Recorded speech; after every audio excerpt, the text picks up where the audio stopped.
Hey guys, welcome back to Magic TV. My name's Craig. It is 9 o'clock, which means it's time for a Talk Magic. And today I am with somebody who has literally set the magic world on fire.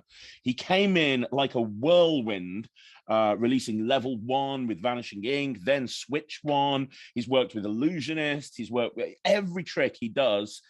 Just blows up. He's a performer. He's a creator. He runs probably the premium magic membership site in the whole of the world. And he's on fire. Everybody wants to work with him. And he's also a super nice guy. He is, of course, the one and only Christian Grace. How are you, my friend? What an introduction. Oh, every single word of it is completely true. I am a massive fan of yours. I'm probably your biggest fan. I'm like single white female type thing on this. I stalk you sometimes, but in a good way. Fine. It's a good stalk. It's a good level of stalker.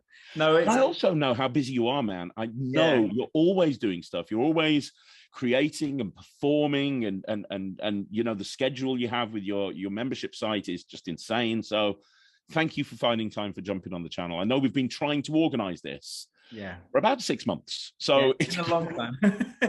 But it's a pleasure to be here, man. And like I said before, I love what you're doing, and I'm glad we found the time to sit down and have this discussion. So me too. And I want more people to know all about you and what you do and what makes you tick. That's important. I want to delve deep into Christian. And I don't know your backstory. So this is going to be as interesting for me as it is for anybody, because a lot of the time when I interview people, I'm aware of their backstory and their history, but I'm not with yours. So what I'd like to do, if possible, is start off, as I do with every single one of these interviews on Talk Magic, by talking about your origin story and how you got into magic. Would that be okay?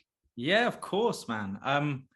I had the bug at a really young age. I was always interested in magic. As early as I can remember, when I was about 6, my parents bought me a Marvin's Magic set. I had dynamic coins and Svengali deck. So I was always like really passionate about it as a kid in terms of a hobby. And it was always something that stuck with me all through my childhood and through my teenage years. Of course, as a kid, I wanted to be everything. So I wanted to be like a chef, an astronaut, and all sorts of other things. But magic was the one thing that always carried through. And I think it was about when I was 15 or 16 when I met Bobby Bernard. At the Magic Circle Centenary celebrations. And he took me on and mentored me for a couple of years. So it was a real amazing introduction to actually thinking about doing it seriously. And around that sort of time, I was also a member of a circus, and we were starting to do lots of performances at the Fringe Festival and stuff. So I had a kind of early entry to performance in a circus. So that was really cool. So I've always liked performing, and I've been interested in entertainment. And then I guess the other string to my bow is piano. So around the same time, I was all interested in music. And so those two things going through into my early 20s, I was doing a lot of jazz playing. I studied jazz at university. I was doing jazz gigs, weddings. I was always upselling the magic and doing close-up at walk-around events and things.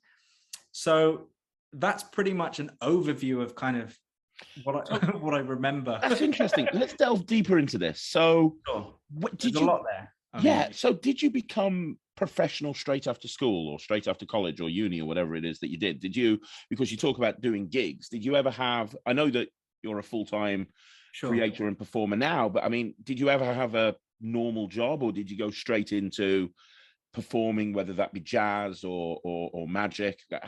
What happened with that? Yeah, it happened quite early on. I mean, when I look back at my former self, I don't see someone who's as professional as my current self. So I was probably professional in the sense that I was gigging a lot, and I was putting myself out there, and I had a full force of energy behind what I was doing, and I was very optimistic about doing it as a career. So when I was studying jazz piano at university, I was doing gigs, like magic gigs, all the time to pay my way. So yeah, I was definitely straight in. Even when I was studying, I was starting a career doing magic basically full time at that time. And since then, of course, it got to a point, I think I was in 24 maybe, when I burnt out. Totally. Really? Yeah, I burn out. Like I always have. I find this very interesting because I hear that from a lot of people on this channel. I've burnt out. I can't be bothered to do magic. I don't even want to pick up a pack of cards. So it's very interesting to hear somebody who's so well known saying this. This is and I can identify why I burnt out as well, because I've always been passionate about magic and curious to learn new aspects of magic and to study it.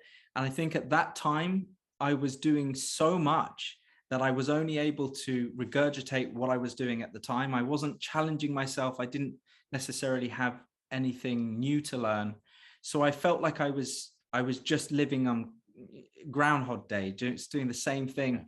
And the connectivity with you and the audience, or me, I should say, and my audience at the time, doing these types of gigs wasn't as meaningful as it needed to be. You know, I wanted my magic to be more than that. So having burnt out sort of just to get by, it then became more about the money than it did about the magic. And that's when I realized I started to lose passion for it. And so it was good to have that realization, to step away and to do other things, which would be classified as a more kind of regular job, because I had other jobs between that period and releasing magic with companies and also on my own. But it was that time when I realized, you know, if I am to perform magic, I'm going to do it in a way that I don't overwork myself and I don't burn out, because I don't want to lose the love that I have for the art. I don't want to lose that passion. And I want to make sure I'm always guided by curiosity and the challenge of learning new magic and trying to push or problem solve existing magic and better myself, really. So on that subject, do you still do jazz as much as you do music now? And did you find back in the day when you said you were doing jazz gigs, you were doing magic gigs, did you find it was difficult to give as much attention to the two? And the reason I ask this is my son Ryland, he loves magic, but he also is like grade 5 or 6 or something on the drums. He's been doing drums since he was 3. Wow. And when he's got 2 full-size drum kits in his bedroom. It's very noisy. So when he's doing the drums, he feels guilty that he's not practicing magic. When he's doing the magic, he's guilty that he's not doing drums. Did you find that, or were you able to balance that okay? No, it's interesting to hear you say that about Ryland, because for me, I found it quite relieving to have I almost got respite to put my attention over to the other thing and to sort of juggle the two. It gave my mind, you know, 2 places to go where I needed to get away. So I never found that they got in the way of each other. It kept it fresh, you know, it kept it more interesting.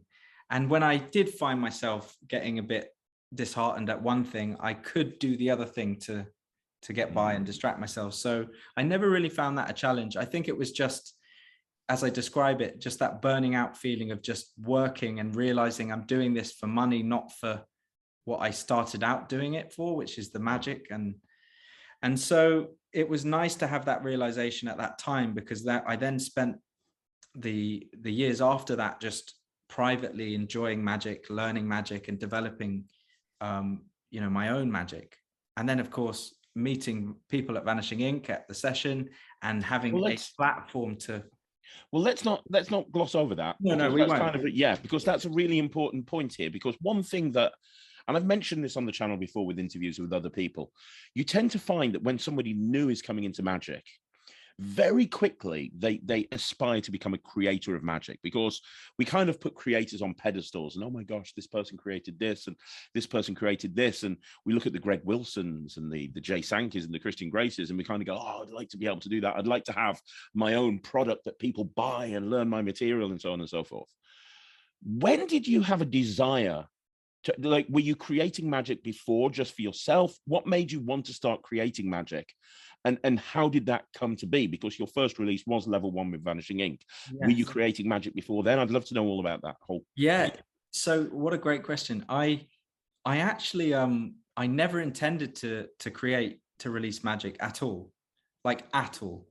I only ever worked on my own methods and created magic for myself, because that's what I thought magicians do.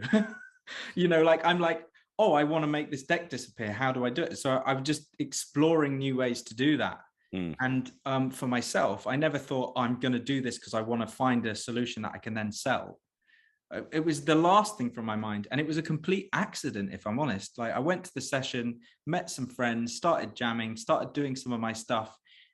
Little bit of word got round, like, have you seen this guy's thing? Or, you know, and then Josh and Andy eventually approached me and says, oh, we heard you've got this thing, do you want to show us? And so I showed them, and even then I didn't think anything of it. I was just showing them something, and then they were like, well, if you're interested, we can produce this for you, and we can help with this, put your name out. And it was only up until that point that I thought, oh my goodness, this could be a viable career, because I've got loads of material, like, you know, and this is, you know, and having sort of come out the other side of that, I realized, wow, the community's a lot bigger than I thought, you know, and people are a lot more interested in learning new magic than I thought. And there's so many new people coming into magic, and it's more exciting now, I think, having the likes of Britain's Got Talent and all those talent shows bringing attention to magic that didn't previously exist, has brought this massive influx of people interested to learn.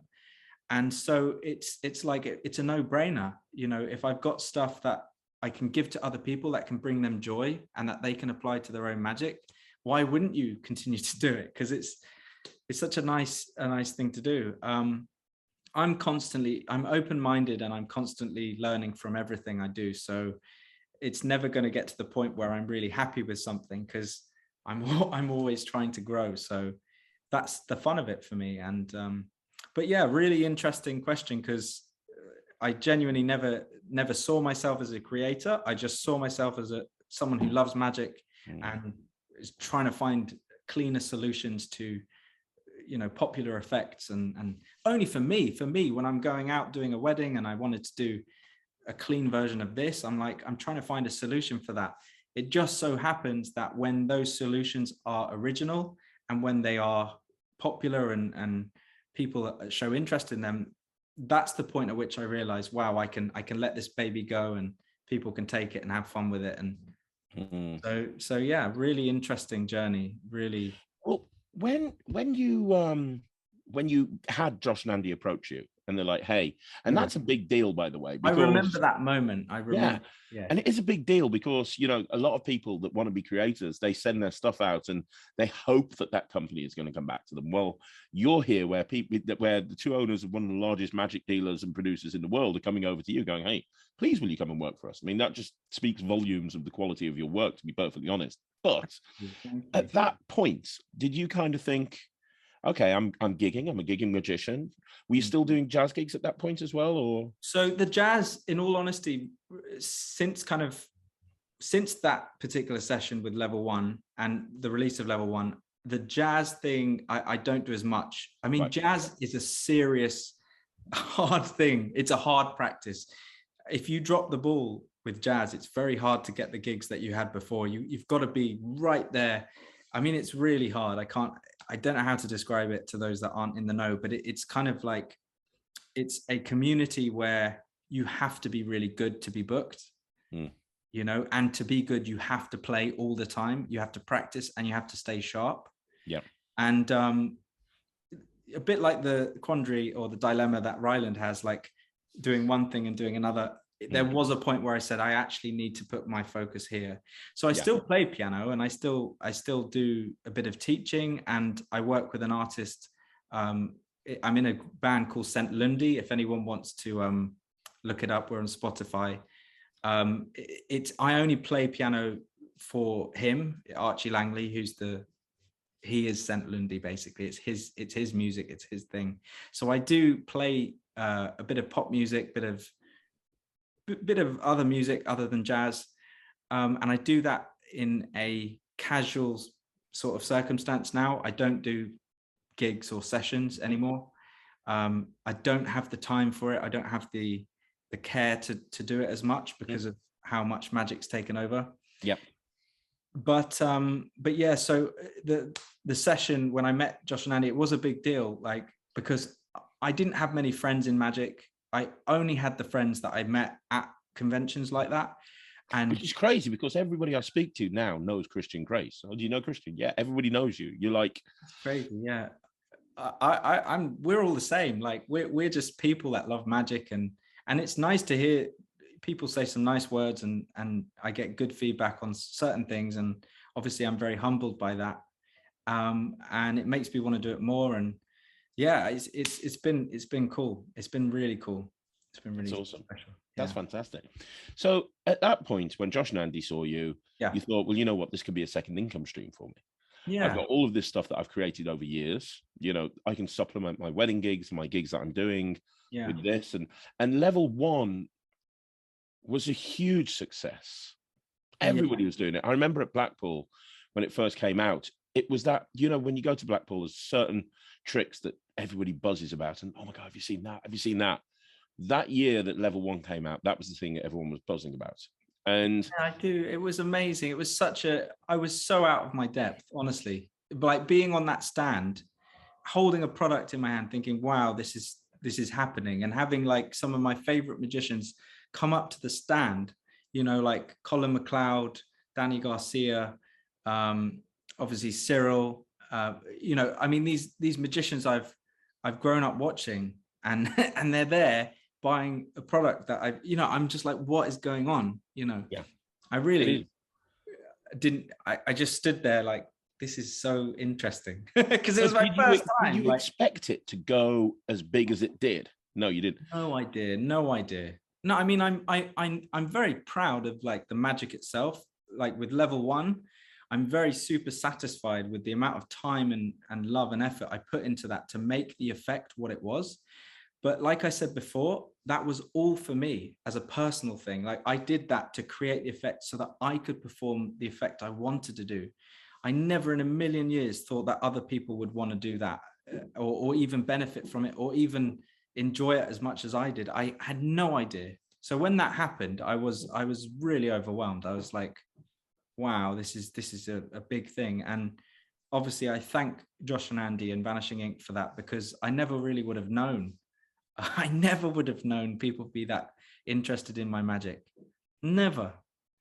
What made you pick level one? I mean, you've got all of this material, and I'm sure you showed it all to Andy and Josh, because no, I didn't. This is the thing. So that particular convention, I was just casually showing it to a few people, and they then must have told them, because I had it in my bag. I wasn't even gonna, do it that much. To be honest, I wasn't exactly going around performing a lot. I was just trying to make new friends and stuff. So I was just at a convention, right? But it was Andy that approached me, and he said, we heard you've got this deck Vanish. Can we see it? I was like, oh, really? Okay, yeah. So I showed Andy, and he goes, could you do that again? I said, yeah. So I did it again. And the third time, could you do that again? So I did it again. He literally asked to see it 3 times. And then he was like, okay, if you don't mind, I'm going to go get Josh. Can you show Josh? And Josh came over again. It was like 2 or 3 times. Could you repeat that? So it's one of those wonderful things where their eyes are like, what's going on? I don't understand. I don't compute. And then it was finally when they called George over. So it was already, so Andy called Josh over, and then Josh called George, and George was on the stand selling some books. So he was like, oh, I can't come. I'm busy. And then Andy was like, no, you have to come sort of now.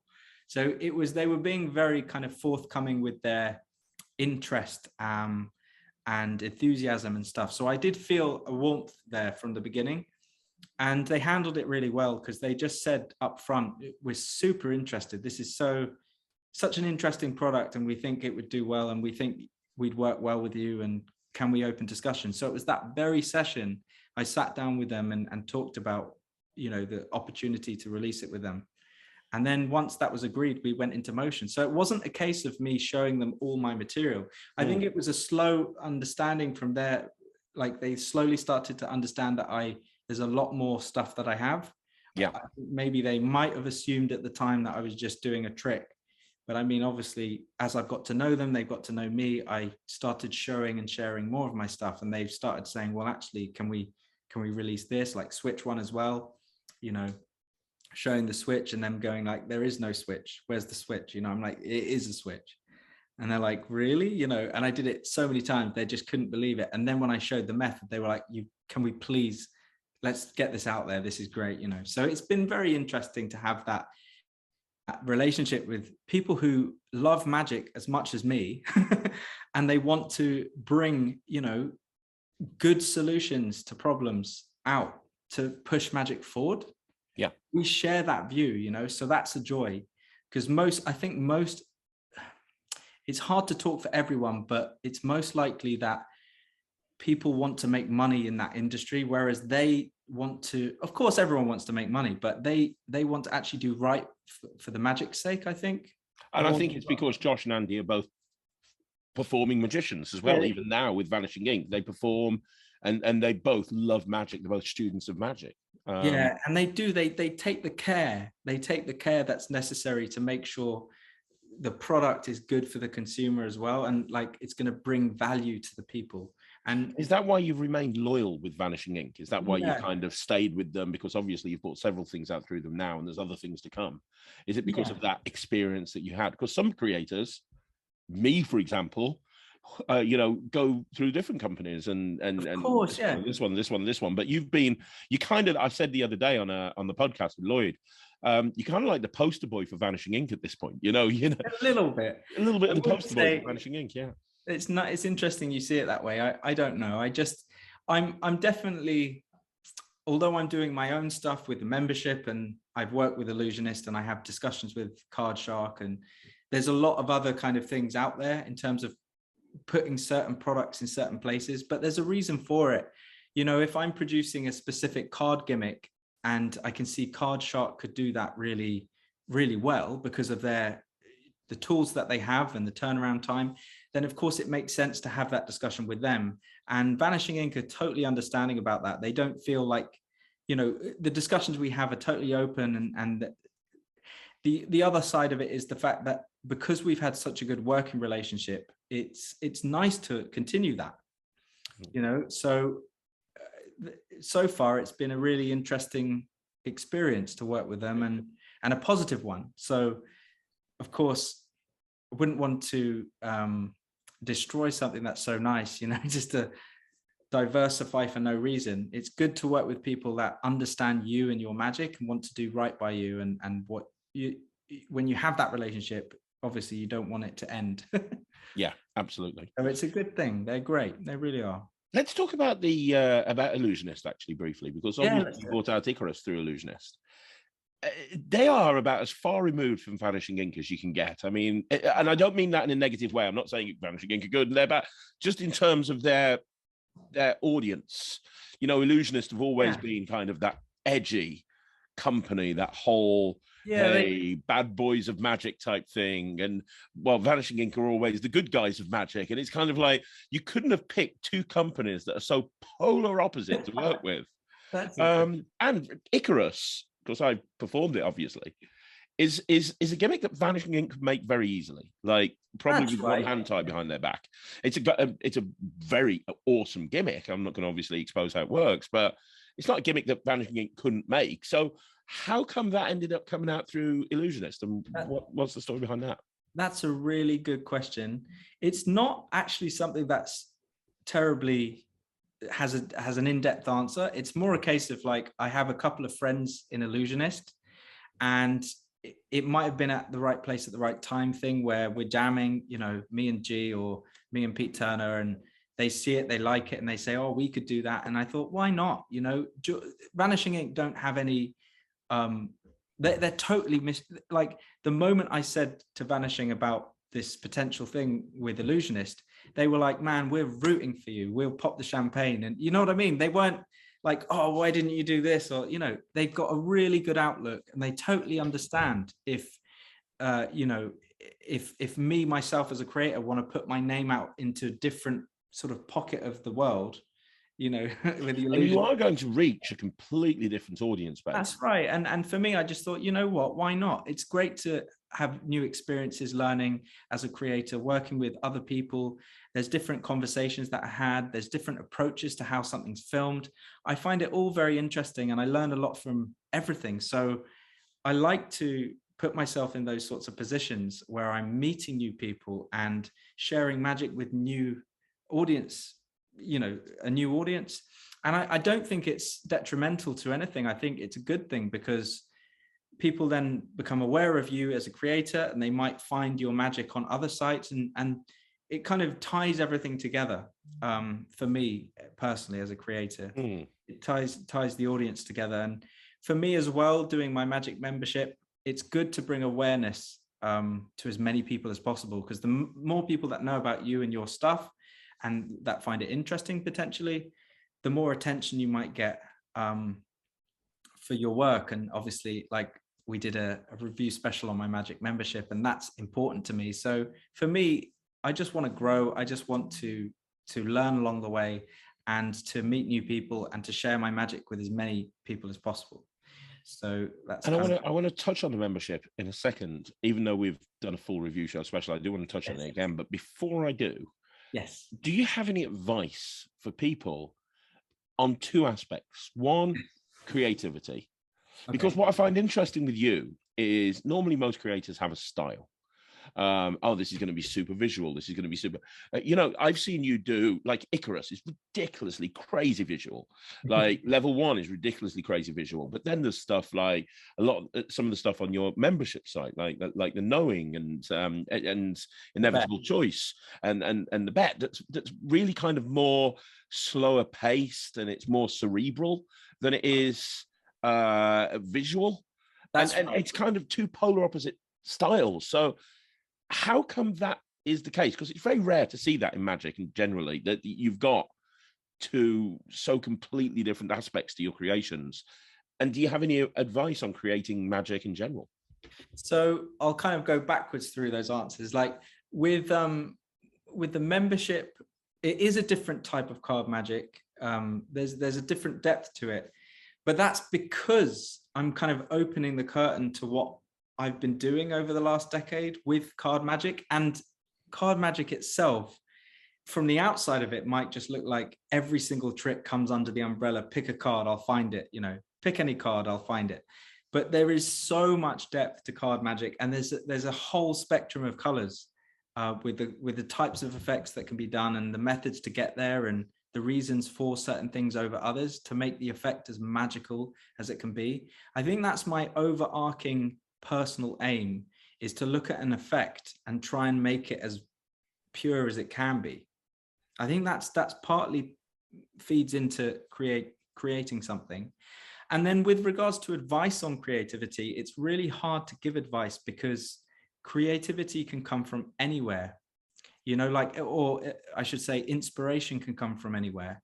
And creativity is more kind of a muscle to learn how to develop something.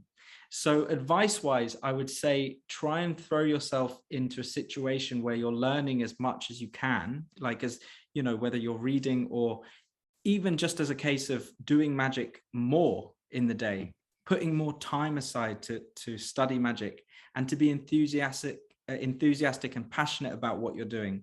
And then to ask yourself why you're excited about certain things over other things. Because if you start to understand why you're excited about something, you can then you can unpick what you care about in magic, and then you can start to develop that or put your focus there. And I think at one point, if you're doing it long enough, instead of you having to push this thing, it will start to pull you. It's not a case of saying, I'll sit down because I want to be a creator today, I'm going to create. It's like you will wake up and you will be like, I need to work on this thing, and it will pull you into that place.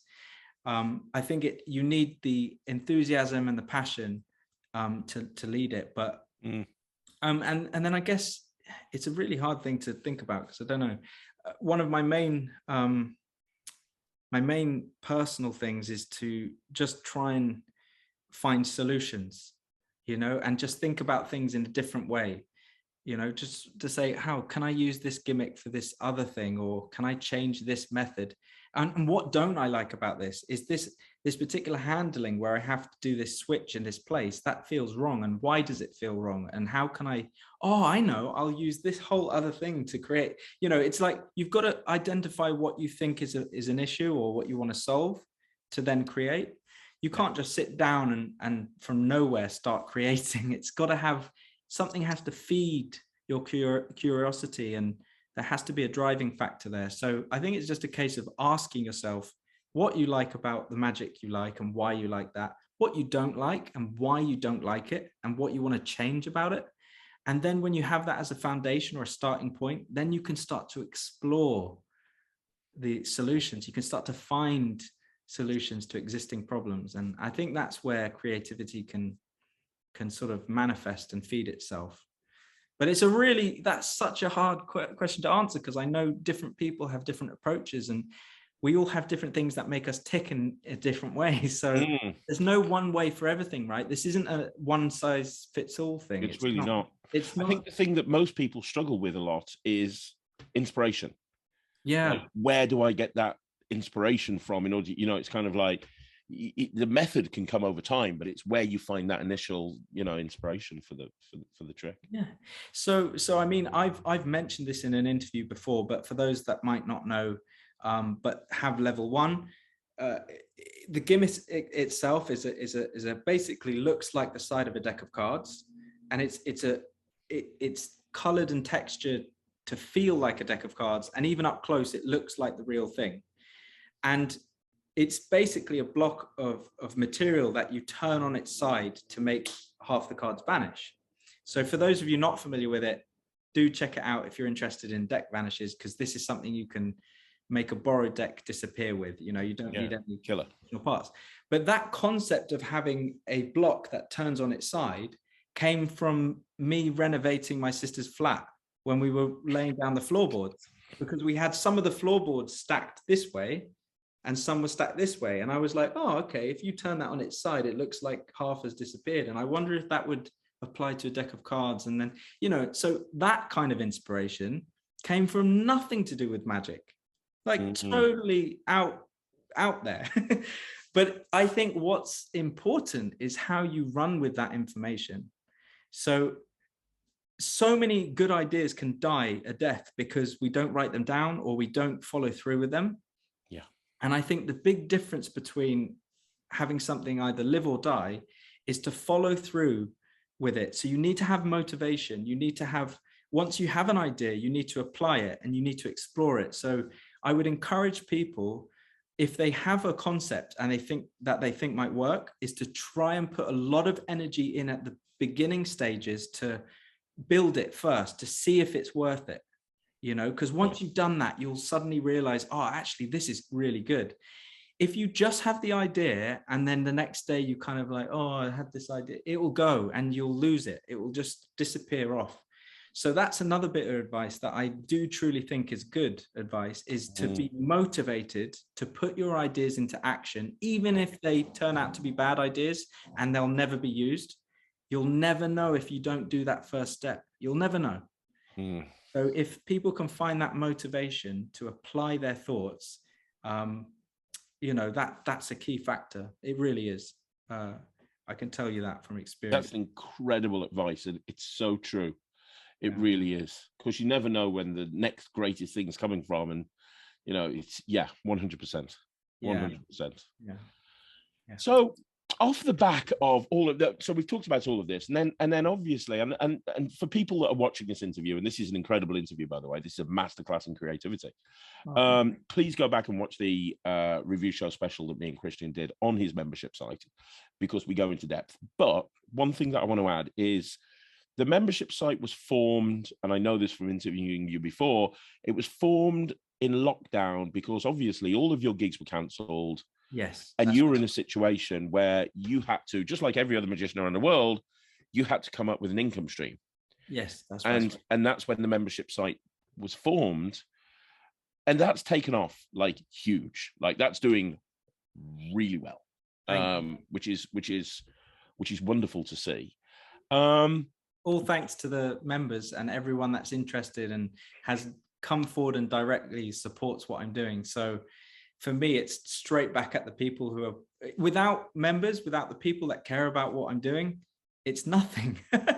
So it's just me doing magic, for myself. So really if anyone here is watching that is a member or is interested in checking it out, I want to thank you personally, because it is giving me a living. It's given me a way to enjoy and share my magic directly with people, with magicians, And I know how much time and effort you put into this, because, you know, somebody listening to this might think, oh, 2 videos, 2 tricks a month isn't much. Yes, it is.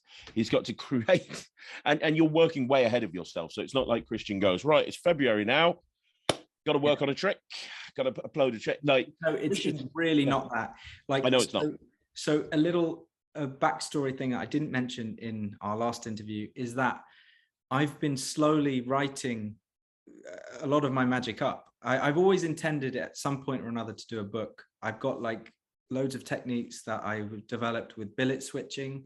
And of course, I released that as a product. One of the switches, for example, with an index, and that was switch 1. But I have a lot of kind of other thoughts on billet switching and routining with billets that I wanted to write up. And of course, a lot of the card magic I've been slowly, writing up. So initially, having not had the pandemic, for example, I would have probably started putting out little booklets with these tricks in. And then what I realized is having to start this thing purely because I lost all the work I was having at the moment. I had all these gigs planned that were then cancelled. So I thought, how do I do this? I can't just rush these books and put them out because I'm not finished with them. I'm not ready, and I don't want to rush that. What can I do? What do I have? If I was to start tomorrow, what do I have that I can give these people? And I realized, well, I got my phone, everything's filmed on here. I just set it up on a tripod. I do a performance. I then break down the theory, the technique, the methods, my thoughts, the applications. And then I was like, well, this is it. I've got a backlog over the last decade of card magic, all the famous plots like ACAN, Out of This World, card locations, divinations, mentalism, techniques to peak cards, and different approaches to delayed peaks that I've put in the membership. Just all these things that I have already there that I can just start filming and sharing with people. And of course, having started that and it's starting to grow, I realized, wow, I can really plan this ahead. So I have got a lot planned ahead. I'm not doing this day to day. I'm not just waking up saying I needed to add something in the membership. I have everything planned at least a year in advance from this point forward as well. So everything is ready to go. And my members understand that because there's a real variety of the card magic that I'm putting in. It's not just all the same sort of stuff. I'm approaching card magic from different angles. And, for example, some things are really easy that someone can just do the next day sort of thing. The last item I put in will be something that people will want to work at because there's a lot of sleight of hand involved. So it's not like everything's difficult, but there's a variety from beginning to advanced. And I'm kind of also wanting to give the tools for beginners to develop their card magic and make it a little bit more intricate. I'm just keen to push magic forward in my own way. And this is the best kind of platform to exercise that. It's great. It's fantastic. And I gave it 100% in the review for good reason. It's unbelievable. Thank you. But do you find, obviously we've come through the pandemic now, yes, fingers crossed,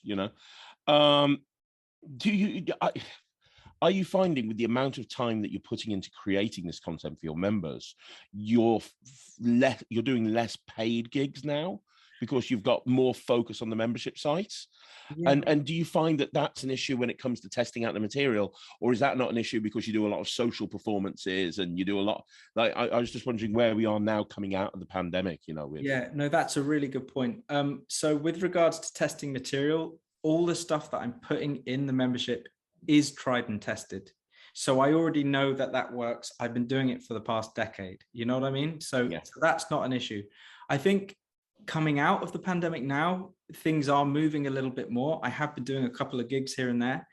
But what I've learned through this wonderful thing of starting a membership is that actually that's where my care is going to be.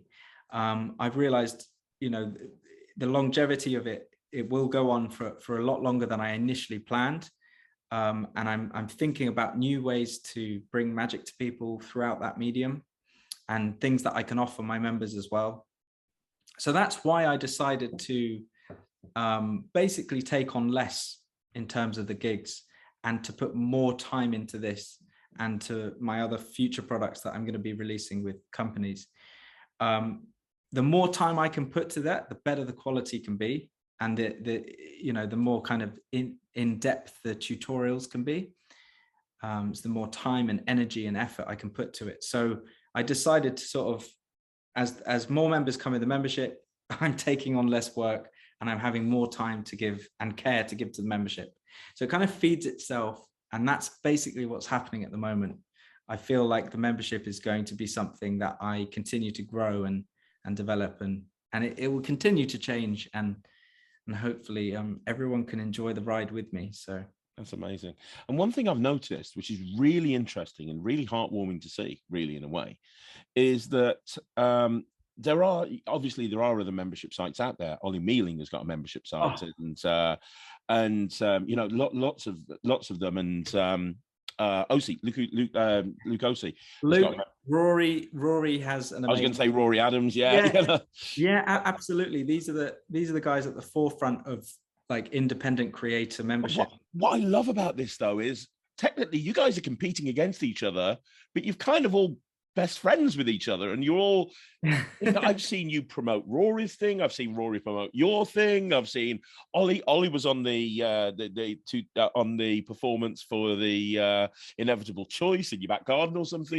It's like there's no, which is great to see, because a lot of the time as a gigging magician, we all get on, but it's like, oh, I can't believe he got that gig and not me, screw him. Well, you're just like, it's great to see that they're all helping each other. Yeah, absolutely. I think it's a healthy thing anyway. It's always been like that because we're friends and we've kind of grown together. We're all very different as well. We have a different approach to card magic in particular, because I obviously love card magic. So so Ollie, for example, is one of the most creative magicians ever. He's insane. He is so talented. I can't even begin to tell you. And but he's completely different from everyone else. He's got his own thing. So people understand with his membership that they're basically having access to him.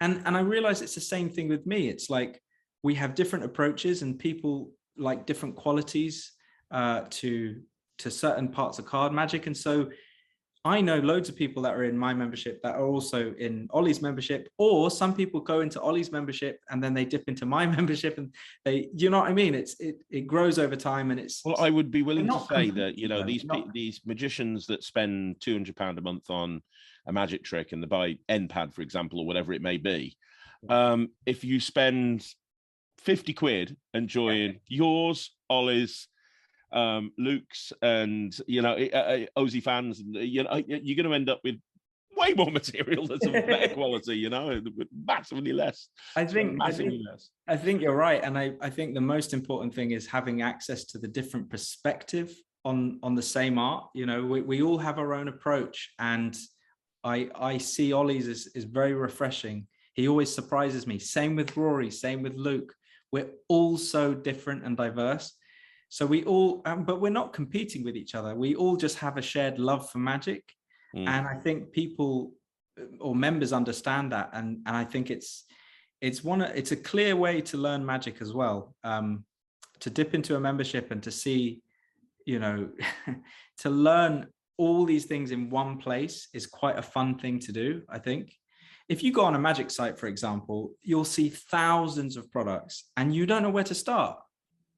You don't know where to start. Whereas if you come into a membership, it's kind of like a course, because if you work your way through it, you'll see how things develop, and you kind of grow and add to your repertoire in a very easy to digest way. I mean, I couldn't, if I was getting into magic now and I knew nothing and I went onto a magic site, I wouldn't know what to buy. I wouldn't know where to start.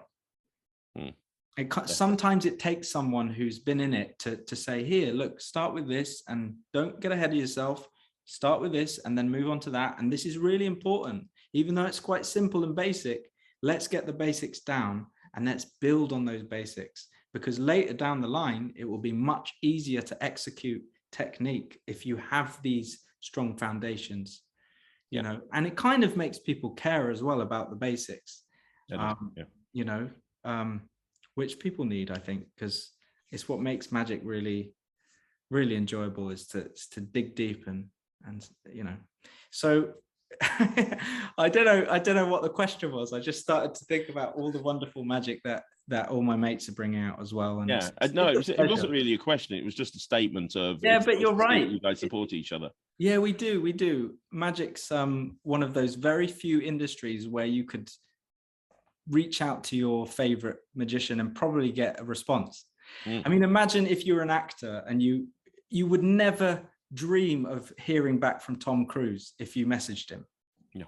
Whereas somehow in this community, if you shoot Copperfield a text, you probably get a signed photo or something. You know, there'd be some type of thing. I think with our particular community, it's much easier to access people that you care about and to start conversations. That's what I quite like about this community, is how accessible everyone is. And so I think it's quite special. I think it's really cool.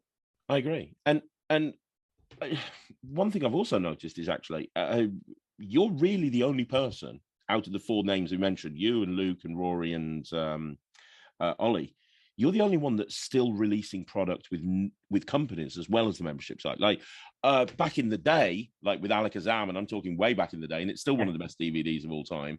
Ollie bought out DVDs, but hasn't for years. As far as I'm aware, Rory hasn't really bought out a product with a big company. Might be wrong, but and Luke's done a couple of things with Murphy's, but it's mainly you that's kind of taking that approach and kind of going, well, I've got my membership site, I've got my group, my loyal tribe of followers, but also I'm going to do this project. Is it because you got a project that you want to do with that company because it wouldn't fit the membership site? Or is it because you're casting a net? Because when you're releasing that stuff with Illusionist and you're releasing that stuff with Vanishing Inc., more people are finding out about you as a brand, which ultimately is going to drive more people to your membership site. Yeah, it's a great question. I think I'm playing to the strengths of what a company can offer, as opposed to me doing it myself. Like, to have the quality to build Switch One, for example, for a company to outsource the materials and have it built in a certain time frame. Not to mention when orders are placed, shipping those orders. And, you know, if I did that myself, which I could do, I'd probably end up not having any time around that to do any other aspect of magic. Whereas with certain things that need to be produced and the care needs to be taken, I'm playing to their strengths because they are the guys to do it. They know, they've got the connections, they've got the time, they've got the team. They have things that I don't have. So it makes much more sense to me to look at my repertoire and say, I'll probably be best to hand this over to them, and they're going to do a better job at that than I would from my own flat, you know? So that's probably why I want to keep these connections with the companies I work with, because I know that they can produce things better than I can on my own, or at least I know they've got the more resources to do that and more time to do that. If I were to do that myself, I think the quality of things would dip because I wouldn't have as much time to put my attention to the membership. And so that's my honest answer, really. I think with certain things that need producing, like really well, I would much rather hand that to the professionals and make sure it's done properly than to make a mess of it myself. Yeah, no, that makes sense. Yeah. And on that subject, more recently, you popped up out of nowhere on Studio 52. I mean, you know, you're a lover of card magic, and then you're working with Ben Earl, who's one of the greatest cardicians of all time. I mean, he is. He's one of my idols. Yeah, man, what a pleasure.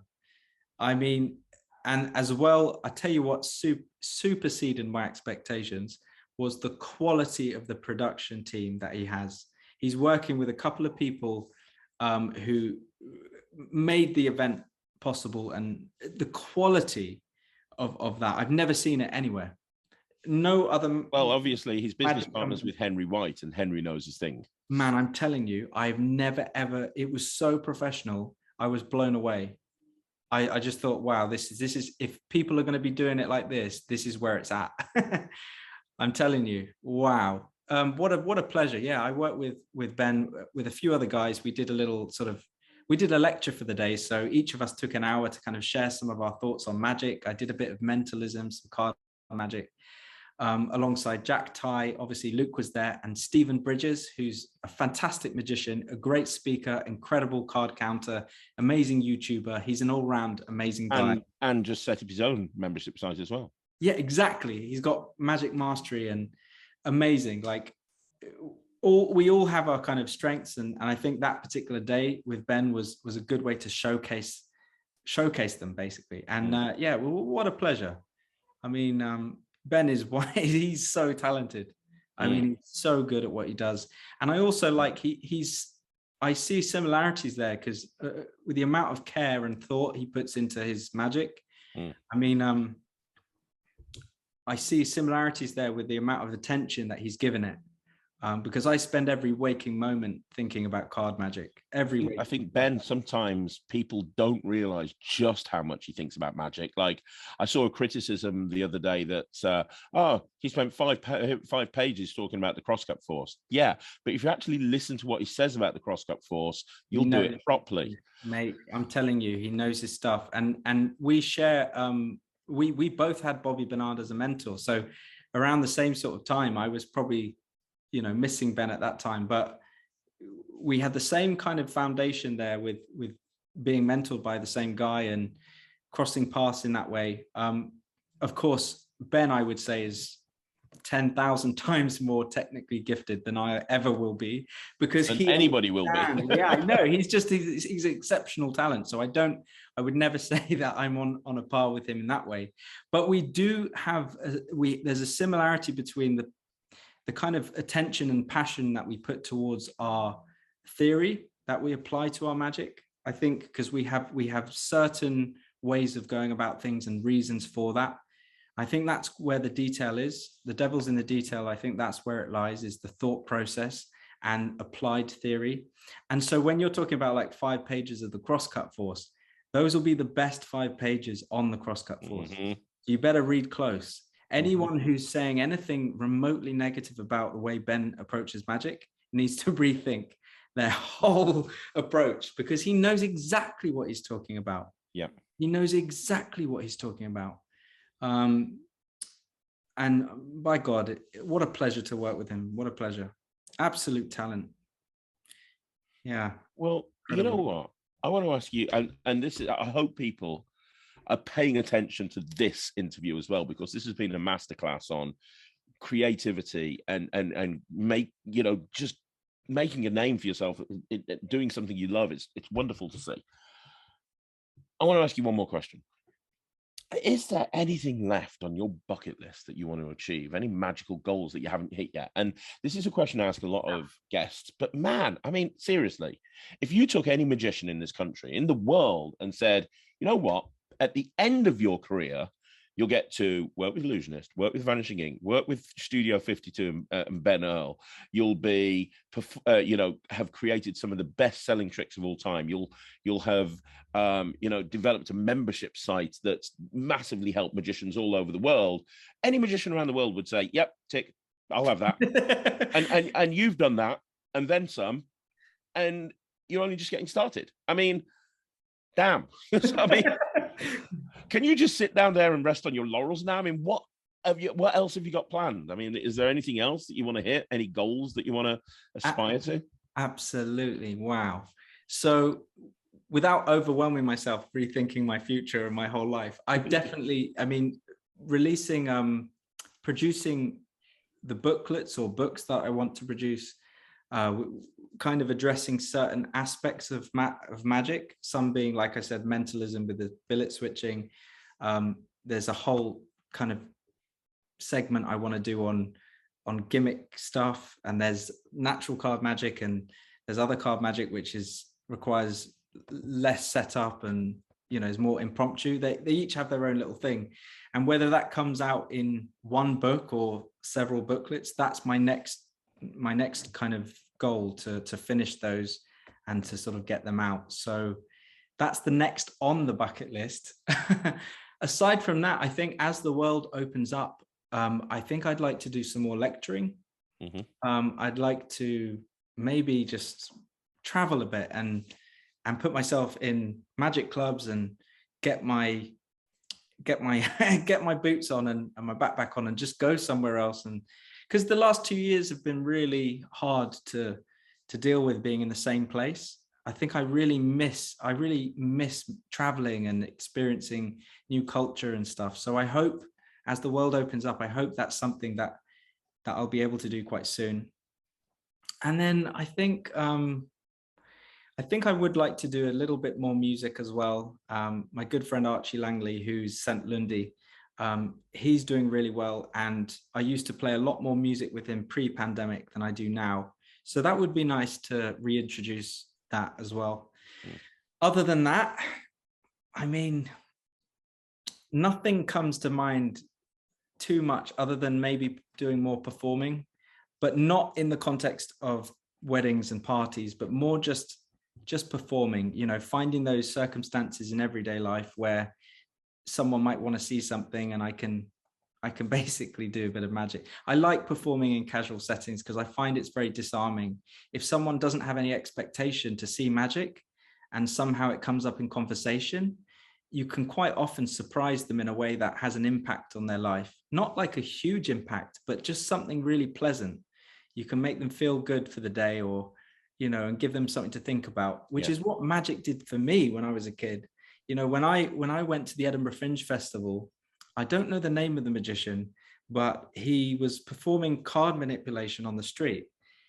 And he was producing fans of cards from behind my ear. Like, I mean, now I know what he was doing, but at the time, he was literally producing stuff from thin air. And it was real magic. Like, it was real. Like, even my memory of it was real, because what was real was the feeling it gave me. And that's what stayed. Not the method or how he did it, it's the feeling he gave me. And so I guess I would like to do a lot more of that, sort of being more conscientious to pass that feeling on. So yeah, performing a bit more would be nice. But that's it really. I don't really have like, I want to do this, and this. It's just slowly continuing to grow and learn what I'm doing and meeting new people along the way and making new friends. That's great. That's absolutely fantastic. And yeah, I've noticed that you talk about performing in social situations. I've noticed that, having looked at your membership site, there's like, the knowing is a perfect example. You said at the very beginning, you know, sometimes I won't even present this as a magic trick. If people don't know I'm a magician, I'll just do it as a curiosity. And I can only imagine the impact it would have on somebody. If they don't know you're a magician and you're doing this, it would kill them. Well, the knowing principle specifically, like, you can hand out 3 decks of cards. In their minds, they take these cards, they take a card out from the middle of the deck, they stick it in their pocket. So they take a card out the deck, they shuffle the cards, you just take the cards back, and for 1 second you spread, you can tell them the card they've removed. And in some cases, they don't even need to remove the card, they can just look at a card and they can shuffle the deck, and you take it back and you immediately know. You don't even have to look at the faces to know what their card is. You don't have to look through. You can literally feel for the information without giving too much away. But that's the first item in my membership, the knowing principle. And it's so versatile. Like you say, it can be demonstrated as a skill, like a memory skill.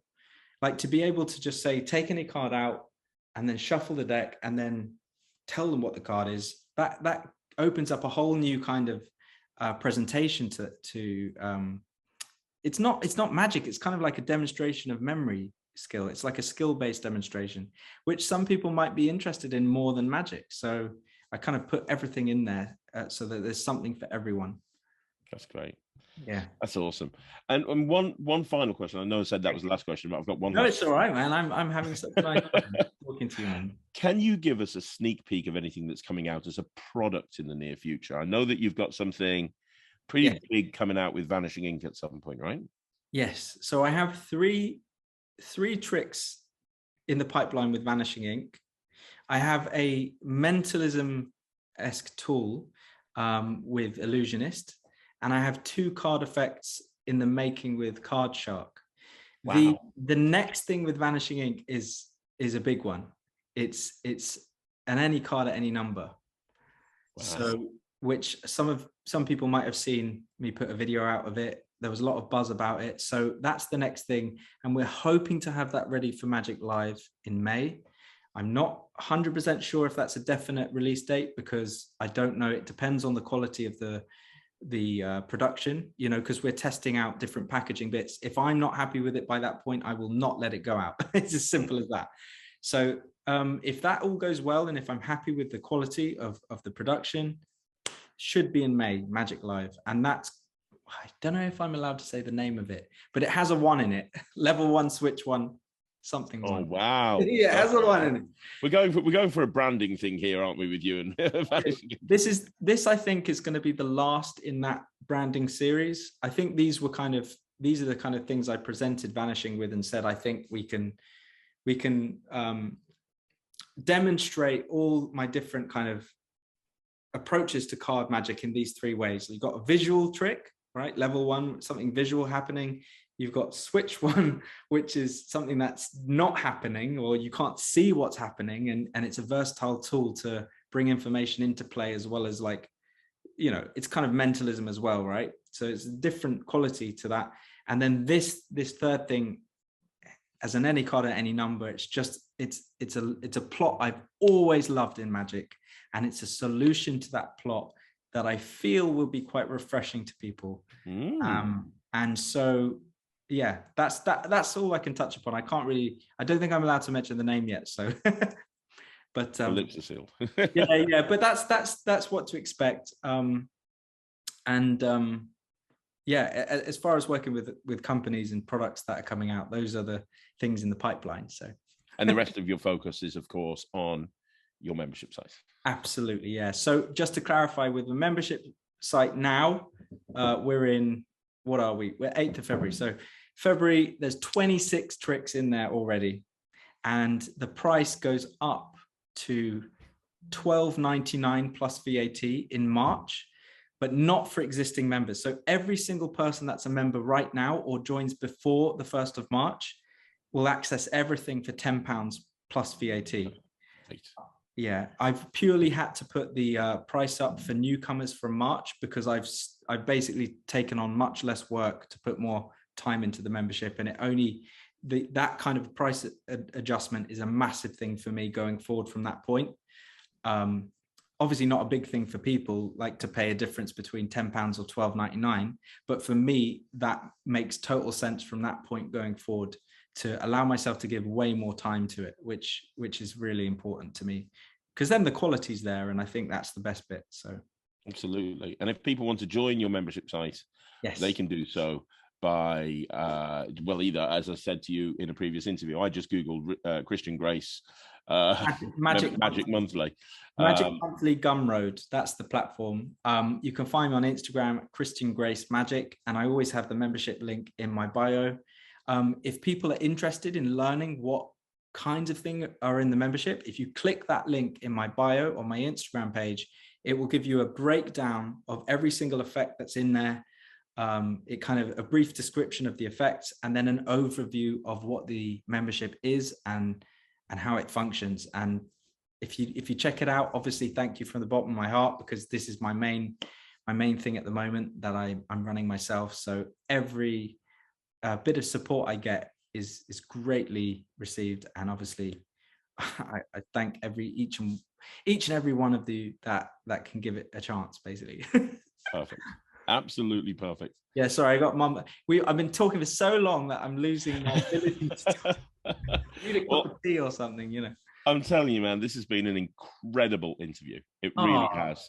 You are, and I, you know, I've got a reputation of being honest around here. You are, in my opinion, one of the best creators in the world today. You know, there's no question in my mind. And the membership site that you run is one of the best value. It is probably the best value in Magic. Like, so thank you so much for coming on and sharing your views. I really appreciate it. The pleasure's all mine, man.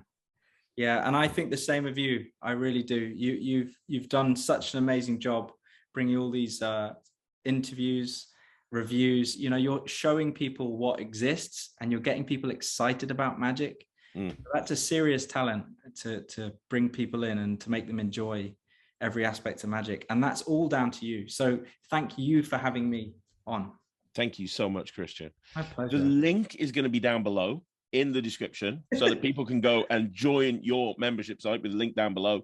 But more importantly, leave a comment down below as well. So let Christian know what you thought and leave a comment down below.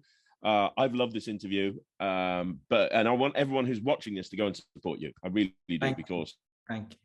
The more people who support you, the more amazing magic you're gonna create, and that's just going to benefit the community as a whole. So thank you one more time, Christian. Thank you, my friend. Hey, thank you. Thanks to everyone who's watching this part. Woo!